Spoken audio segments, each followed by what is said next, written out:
నమస్తే, నా పేరు Shivaji. Welcome to our channel.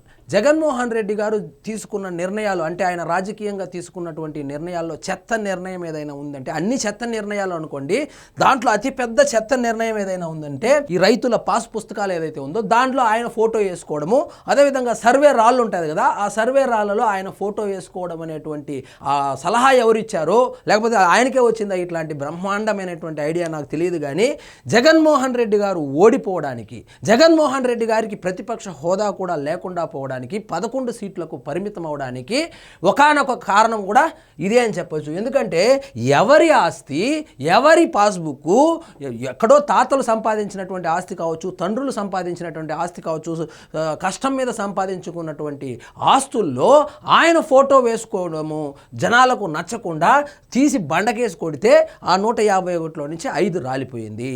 So దాన్ని కూటమి నాయకులు గత ఎన్నికల ప్రచారంలో ఇది తీసేసి రాజముద్ర వేస్తామని చెప్పి వాళ్ళు హామీ కూడా ఇవ్వడం జరిగింది.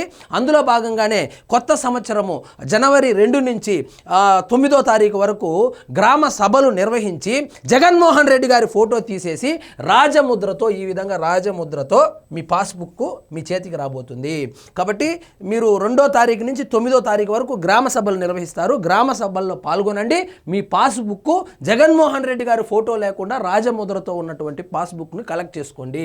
వారంలో రాజముద్రతో పట్టాదారు పాస్ పుస్తకాలు జనవరి 2 నుంచి 9 వరకు గ్రామ సభల ద్వారా అందజేత, రీసర్వే పూర్తయిన గ్రామాల్లో పంపిణీ, ఈకేవైసీ ద్వారా ధృవీకరణ.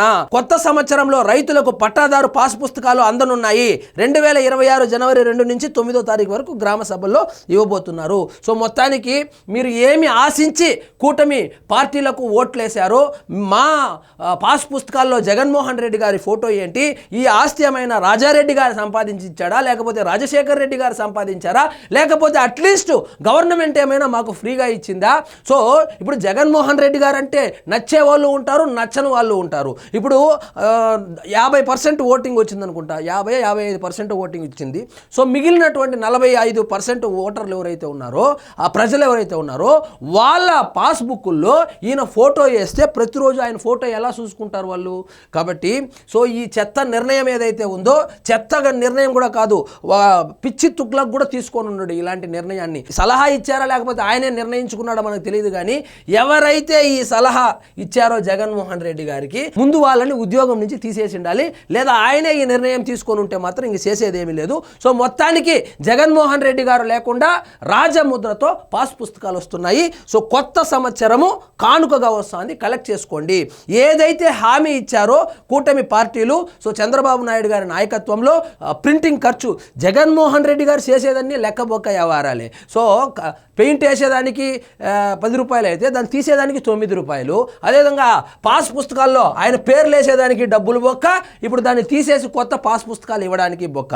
అదేవిధంగా సరిహద్దు రాళ్ళు అదేవిధంగా చేశాడు. సో ఏమి చేసినా లెక్క బొక్క వ్యవహారాలే తప్పితే 10 పైసలకు పనికొచ్చినటువంటి పని లేదు. సో మొత్తానికి ఆయన ఫోటో లేకుండా పాస్ పుస్తకాలు అయితే ఇవ్వబోతున్నారు. నూతన సంవత్సరం కానుకగా కూటమి ప్రభుత్వం ఇవ్వబోతుంది. సో రైతులు వెళ్ళి గ్రామ సభల్లో పాల్గొని అవి కలెక్ట్ చేసుకోవాలి. ఏవైనా తప్పులుంటే తర్వాత ప్రొసీజర్ ఉంటుంది కదా, మళ్ళీ అప్లై చేసుకొని తీసుకోవడమే. కానీ ఇంక మీదట అయితే జగన్మోహన్ రెడ్డి గారి ఫోటో అయితే ఇక్కడ ఉండదు. సో ఇదండి ఈరోజు మన టాపిక్. మీకు ఈ వీడియో నచ్చినట్లయితే లైక్ చేయండి, షేర్ చేయండి, ఛానల్ మాత్రం సబ్స్క్రైబ్ చేసుకోవడం మర్చిపోవద్దు.